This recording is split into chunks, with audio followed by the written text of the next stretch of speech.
tonight. The Gonzales City Council still butting heads to get a budget passed. The mayor told WBRZ he expects money to run out in November. News 2's Sarah Gray-Barr with the confusion over whether a budget was formally introduced during tonight's meeting. Yeah, Sylvia, tonight the Gonzales City Council was supposed to introduce the general budget for 2025-2026 fiscal year. It's a little more than $22 million. While the mayor introduced it, no motion was passed, meaning the budget was not fully introduced. This is the part of the meeting where the council was closing discussion on introducing the general fund budget. Mayor Tim Riley read out the introduction. Only an introduction. But it appears no motion was made. There's been back and forth with this budget, with council members calling for transparency.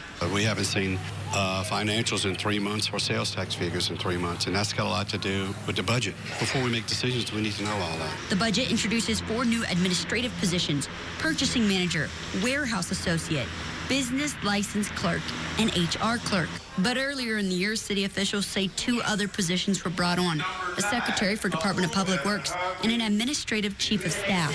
Council members say part of the problem stems from the disagreement over who approves new positions. It has a couple of positions in the budget that hasn't been approved by the council. For as we have our ordinance stating that any position that has to be created has to come through the council, and you have like 3 to 4 positions that's inside the budget that hasn't been approved by the council. So it's just working out little things like that, just trying to make sure that everything is done above board. Riley says the members take issue with the man he hired for chief of staff, Wade Pettit. They really went after my chief of staff in the Morning Advocate. They saying that it's because of him that they're not, why they're not passing the budget. The role of chief of staff is new to the city. Riley says he appointed Pettit at the beginning of the year. Past budgets list a similar job to chief of staff, the CAO, who also functions as the city clerk. Riley says the job of CAO is unfilled. We follow the advice of legal. Everything I do, I get 2 or 3 opinions. I appointed him as a chief of staff.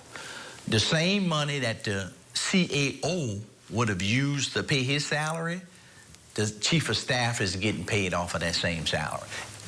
And he's getting less. In a statement to WBRZ, Councilmember Terry Lambert says she would not approve a budget that includes the new positions until the council voted on said new positions. Councilmembers say the budget must be up to code. It's just us taking our time, making sure we got everything done the proper way, making sure we follow all our ordinances and all the laws pertaining to the budget. For those who want to see the budget, we'll have it over on our website shortly. The budget is supposed to be voted on August 25th. Sylvia. Sarah.